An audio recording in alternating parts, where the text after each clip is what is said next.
Los empresarios yucatecos consideran buena decisión de que el Buen Fin se prolongue 12 días y no 4, como en las 9 ediciones anteriores, porque en el contexto actual favorecerá la economía de todos. La 10ª edición del Buen Fin impulsará el repunte de los ingresos de comerciantes y prestadores de servicios, además de que representará ahorro para las familias, porque se esperan descuentos reales entre el 10 al 60%, según estimaciones de la Cámara Nacional de Comercio, Servicios y Turismo.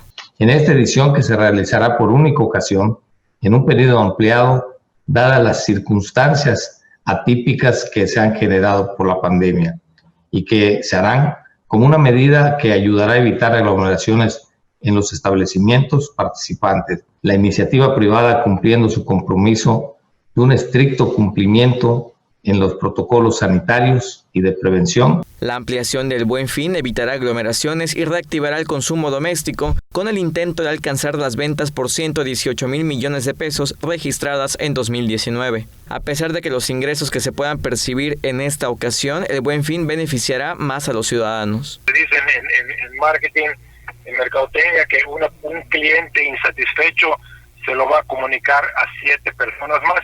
Un cliente satisfecho únicamente se lo comunica a una persona más, ¿no? Entonces, nosotros como Consejo Coordinador Empresarial y las cámaras que lo integran, pues sí vamos a estar vigilantes de que las ofertas sean reales, y haremos